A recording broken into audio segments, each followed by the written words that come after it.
Our next speaker is B.wine. He is a Ugandan pop star, activist, and political leader. He heads the National Unity Platform, which is the country's largest opposition party, and he was elected to parliament in 2017. As a singer, B.wine's music has focused on social justice issues. He's been blocked from performing, however. Since 2018, his music considered a threat to the political establishment. He received massive support across the country and then started the People Power movement in 2017 to encourage young Ugandans to get involved in politics. Since then, he's been arrested, tortured, subjected to various other forms of abuse and harassment. His supporters and friends have been targeted by the government, with some killed and others abducted and tortured. B.wine was a presidential candidate in Uganda's most recent election, which has been described as the most violent and least fair in the country's history. He was placed under house arrest, denied access to food or water.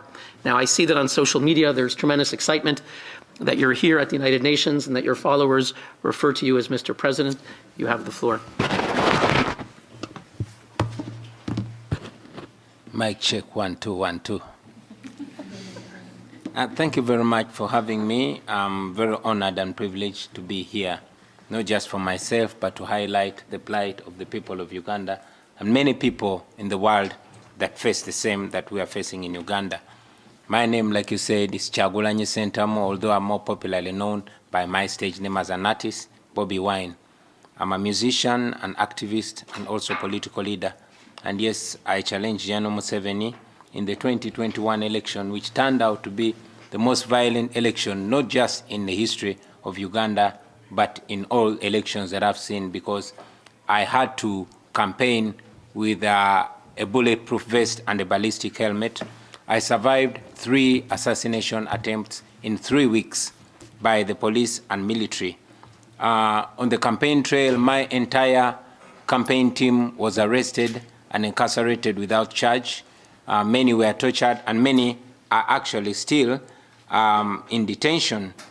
On November 18th, 2020, I was arrested, and when people protested, the military went on rampage and shot and killed hundreds of protesters, although the regime in Uganda only acknowledged 54. Thousands of our supporters were abducted by unmarked military trucks. Many of them showed up dead on the roadside and in the woods. Many of them returned with severe torture marks and horrifying stories. Women were raped, men were castrated, and others, terrible things happened to them. Many are still missing up to today. And like I said, many are dead. Many are detained without charge up to today. This did not just happen and stopped in the campaign season. It is still going on as we speak right now. Many political prisoners are held without charge, and this includes 2 members of parliament from my party and a young mother who was taken away and left her breastfeeding baby behind. I could go on and on and on, but it's important for me to highlight that as we speak right now, the mineral-rich region of Karamoja is facing bombardment. Hundreds of extrajudicial killings are ongoing. Houses are being burnt and women are being raped.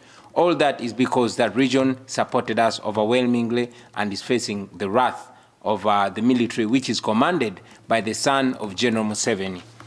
I could go on and on and on about the plight of the people of Uganda, but now that I'm here, I want to use this opportunity to request the world for attention. Every time we speak, because we cannot find justice in Uganda by local methods, we tend to highlight our plight to the international community, although when we do that, General Museveni brands us as agents of the West and agents of colonialism. But I request the world for attention.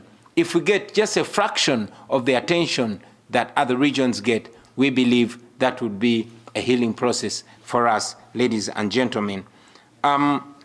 Just like Putin is doing in Ukraine, just like Putin has been tolerated by the international community, General Museveni has been tolerated for far too long. And the detriment of democracy and human rights is the tolerance of the world's democracies for dictators. Just like Putin had to start a war to win attention and ratings in his country.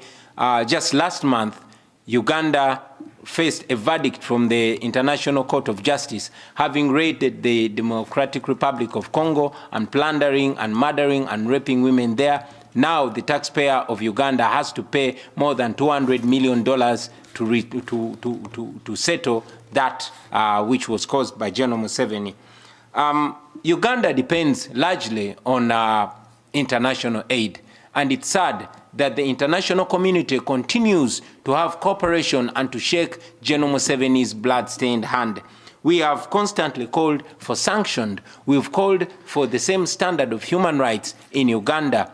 We have requested the international community to hold Uganda accountable and to put conditions of human rights, of the respect for human rights and democracy and the rule of law as preconditions for cooperation. And again, we've called for sanctions for General Museveni. And we've said that when Idi Amin did what Museveni is doing in Uganda, he was sanctioned. When Charles Taylor did to the people of Liberia what Museveni is doing right now in Uganda, he was sanctioned. When Robert Mugabe did to the people of Zimbabwe what Museveni is doing to the people of Uganda, he was sanctioned. When Saddam Hussein and many other dictators did what General Museveni is doing in Uganda, they were sanctioned. Why then is General Museveni not being sanctioned? So we are here to challenge the international community to hold General Museveni on the same standard of human rights, of democracy, and the rule of law in Uganda. Dear international community, if you cannot help us, please stop sponsoring our oppression. Please stop being the paymasters of our oppressor. If that stops, then that will be the beginning of the liberation of the people of Uganda. Thank you. Thank you very much.